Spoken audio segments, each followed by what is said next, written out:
Hello అండి. ఈ కథ మీ జీవితానికి ఒక మంచి పాఠం నేర్పిస్తుంది. అదేంటి అంటారా? ఏకాగ్రత. ఏకాగ్రత అంటే అర్జునుడే గుర్తుకొస్తాడండోయ్! హస్తినాపురంలో విలువిద్యలో శిక్షణ పొందినటువంటి రాకుమారులంతా కూడా ఓసారి ధనుర్బాణాలు ధరించి నిల్చున్నారంట. దూరంగా చెట్టు, దాని మీద ఒక పక్షి బొమ్మ ఉందంట. ద్రోణుడు ముందుగా ధర్మరాజుతో, రాకుమారా, చెట్టుని గమనించు, నీకేం కనిపిస్తున్నాయి అని అడిగారంట. పక్షితో పాటు చెట్టు, కొమ్మలు, ఆకులు కూడా కనిపిస్తున్నాయని ధర్మరాజు సమాధానం చెప్పాడంట. తర్వాత దుర్యోధనుడు, భీముడు, నకులుడు, సహదేవుడు ఇలా అందరూ కూడా వాళ్ళకి అన్నీ కనిపిస్తున్నాయని చెప్పారంట. తర్వాత ద్రోణుడు అర్జునుడితో, నీకు చెట్టు కనిపిస్తుందా అని ప్రశ్నించాడంట. దానికి అర్జునుడు లేదని సమాధానం చెప్పాడంట. మరి కొమ్మలు ఆకులు కనిపిస్తున్నాయా అని మరలా ద్రోణుడు అడిగాడంట. దానికి కూడా లేదనే సమాధానం ఇచ్చాడంట అర్జునుడు. మరి పక్షి కనిపిస్తుందా అని అడిగారంట. మరలా లేదనే సమాధానం చెప్పాడంట అర్జునుడు.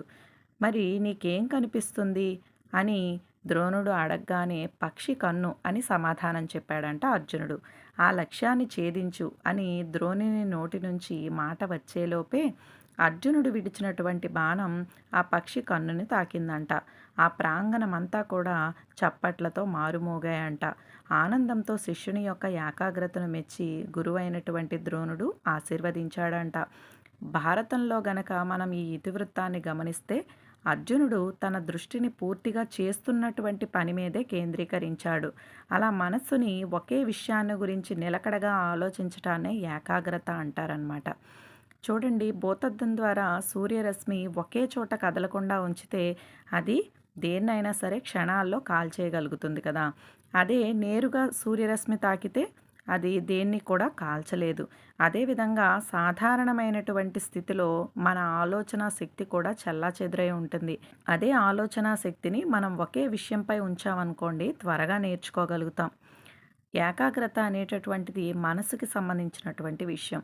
మనస్సు ఒకే విషయంపై ఏకాగ్రతతో ఉంటే, అభ్యాసం చేస్తే మనం ఏ విద్యలోనైనా సరే రాణించగలుగుతాం. ఏ రంగంలోనైనా సరే విజయాన్ని సాధించగలుగుతాం.